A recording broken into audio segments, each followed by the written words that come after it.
You're standing in a room in the city of Ugarit, on the coast of Syria, around 1185 BC. In your hand is a lump of wet clay. You're a scribe, and you're writing the most important letter of your life. Your king is dictating, "My father, the enemy's ships came. My cities were burned. They did evil things in my country." It's a cry for help, addressed to the king of Cyprus. And here's the thing you don't know yet. That letter will never be sent. Archaeologists will find tablets like it 3,000 years later, still sitting in the ruins because the city burned down around them. Ugarit had existed for thousands of years. It died in what may have been a single day, and it wasn't alone. Almost every civilization in history, every empire that thought it was permanent, collapsed. So today we're going to walk through how the big ones actually died. Because the cause is almost never the thing at the gates. It's almost always something quieter. And it's usually the same 3 or 4 things over and over, on every continent, for 5,000 years. Let's start with the one Ugarit belonged to, because it's the strangest mass death in ancient history.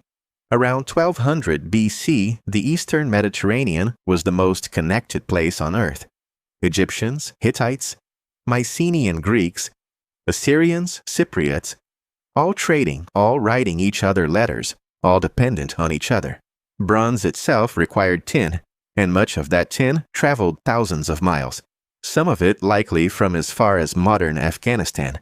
This was a global supply chain, 3,000 years before anyone made you sit through a meeting about one, and then, in roughly 50 years, nearly all of it died. The Hittite Empire, gone. Mycenaean Greece, gone. Dozens of cities across Greece, Turkey, Cyprus, and the Levant burned or abandoned. Greece forgot how to write for centuries.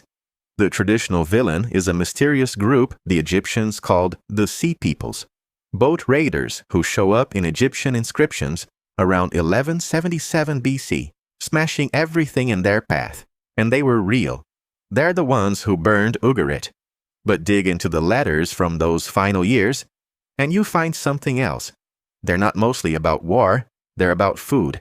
Hittite kings begging Egypt for grain shipments, one calling it a matter of life and death. A tablet from Ugarit pleading for even the leftovers of a grain request. Climate data now backs this up. A long, brutal drought hit the region right as everything fell. The Sea Peoples weren't the disease, they were the fever. Whole populations were starving, moving, raiding, because the rain stopped and every kingdom's food depended on every other kingdom's ships. One piece failed, then all of it failed. That letter in your hands wasn't just a cry for help, it was the first recorded supply chain collapse. And here's the uncomfortable part. This wasn't even the first time drought had killed an empire. It had already happened 1,000 years earlier to the empire that invented empires. Around 2300 BC, a man named Sargon of Akkad conquered Mesopotamia and built the first empire in human history. Multiple cities, multiple peoples, one ruler. It lasted about 180 years, which, for the first attempt, honestly isn't bad. What killed it? Climate scientists have found evidence of a sudden, severe drying event around 2200 BC. It's literally called the 4.2 kiloyear event that hit from the Mediterranean to India. In northern Mesopotamia, the Akkadian breadbasket, archaeologists at a city called Tel Leilan found the settlement simply abandoned, covered in wind-blown dust, and left empty for centuries. The Mesopotamians themselves wrote a poem about the collapse called The Curse of Akkad, describing fields that grew no grain and rivers that gave no water. They blamed an angry god. They were half right. Something in the sky had turned against them. It just wasn't personal, so that's 2 civilizations down, both to drought. But at least those went out with burning cities and desperate letters.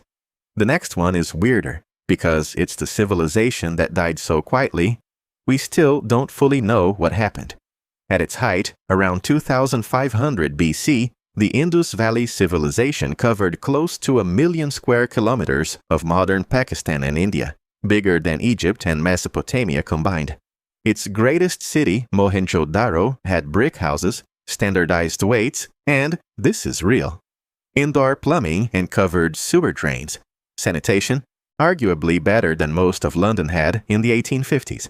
Here's what archaeologists haven't found: palaces, great tombs, monuments to god-kings, and crucially, almost no evidence of warfare. No burned city layers, no piles of weapons, no walls built for siege. Then, starting around 1900 BC, the cities just emptied, slowly, over generations. No dramatic ending, no invasion we can point to. The leading explanation, again, is water. The monsoon appears to have weakened, rivers shifted or dried, and the giant cities became impossible to feed. So people did the sensible thing. They left. They scattered into smaller farming villages toward the east, and the civilization dissolved like sugar in tea. 1 million square kilometers, and the collapse was a shrug. Which raises a question. If drought kills empires, what about an empire with plenty of water, 400 years of stability, and 60 million people? Surely that's too big to fail. Meet Han China. For 4 centuries, roughly 200 BC to 200 AD, the Han Dynasty ran one of the most sophisticated states on earth. Paper, bureaucracy, a census. And it's that census that tells the horror story. In 157 AD, the Han counted roughly 56 million people. A little over a century later, after the dynasty fell, the count was around 16 million. Now, historians will rightly tell you most of that isn't death. When a government collapses, it stops being able to count people, and millions simply vanished from the books rather than from the earth. But plenty of it was death. Plagues swept the empire in the 160s and 170s. Floods and famine followed. And in 184 AD, a faith-healing sect called the Yellow Turbans launched a rebellion of the starving that the dynasty technically won and never recovered from. The generals who put down the rebellion kept their armies, carved up the empire, and spent decades fighting each other. The pattern to notice: the dynasty wasn't murdered by outsiders. Disease and famine hollowed it out, and then its own defenders finished the job. At least when the Han fell, someone was still around to write it down and count the survivors. The next civilization on our list didn't get that courtesy. Instead, it got blamed for its own death. And the story you were probably told about it is wrong. You've heard the Easter Island story. Polynesian settlers reach Rapa Nui, the most remote inhabited island on Earth. They build hundreds of giant stone heads. They cut down every last tree to move them, destroy their own ecosystem, collapse into famine, and become history's favorite cautionary tale. The people who chopped down their last tree and doomed themselves. For decades, that was the textbook version. Here's the problem. When European ships started visiting in the 1700s, they found a functioning society. The islanders had lost their forests. That part is true, and rats the settlers brought probably deserve a share of the blame. But they'd adapted, farming in rock gardens, feeding thousands of people on an island with no trees. The real collapse came later, and it arrived by ship. In 1862 and 1863, Peruvian slave raiders descended on Rapa Nui and abducted around 1,500 people, somewhere between a third and half of everyone alive on the island, to work plantations and guano mined. Most of them died. When international outrage forced Peru to send a handful of survivors home, those survivors carried smallpox with them. The epidemic tore through what was left. By 1877, the population of Rapa Nui was 111 people. Of those 111, only 36 went on to have descendants.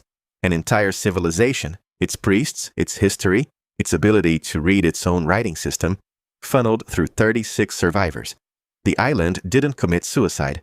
And for a century, the version of the story that survived was the one that blamed the victims. Some researchers still argue about how much the earlier deforestation mattered, and that debate is real. But the population collapse itself has a clear cause, and it sailed in from outside. So, drought, famine, disease, slavers. Surely the most famous collapse of all, Rome, at least went down swinging against the barbarians. Well, about that. Ask people when Rome fell, and you'll get a date, 476 AD, when a Germanic officer named Odoacer deposed the last Western emperor. Here's what that actually looked like. The emperor was a teenager named Romulus Augustulus. a puppet who'd held the job for about 10 months. Odoacer removed him, didn't even bother killing him. By most accounts, he was sent off with a pension. And then, daily life in Italy largely continued. The Senate kept meeting. The chariot races kept running. For a lot of people in Rome, the fall of Rome was less dramatic than a software update. Because Rome didn't fall in 476. Rome had been dying for 300 years, and the killers are ones you've already met. In 165 AD, soldiers returning from the east brought back the Antonine Plague, possibly smallpox, which burned through the empire for years and killed millions. Some estimates run as high as 1 in 10 people. A century later came the plague of Cyprian, plus 50 years of civil war in which emperor after emperor was murdered by his own army. The currency was debased until the silver coins were mostly not silver. The barbarian invasions, at the end, were largely peoples the Romans had traded with, fought beside, and settled inside the borders for generations, stepping into a structure that was already hollow. The empire in the east, by the way, carried on for another 1,000 years, which is a fairly strong hint that no single sword stroke killed the West. One more, because there's a civilization that outbuilt Rome in a place most people never think to look, and it was destroyed by the very thing that made it great. Between roughly 900 and 1400 AD, the Khmer Empire built Angkor in modern Cambodia. Laser scans from aircraft have revealed that Greater Angkor sprawled across roughly 1,000 square kilometers. By many measures, the largest city on Earth before the Industrial Age, home to perhaps 750,000 people, though estimates vary. And the whole thing ran on water, canals, reservoirs, and embankments spanning the landscape, storing the summer monsoon to grow rice all year. The canals weren't just infrastructure, they were the civilization. Then the climate broke.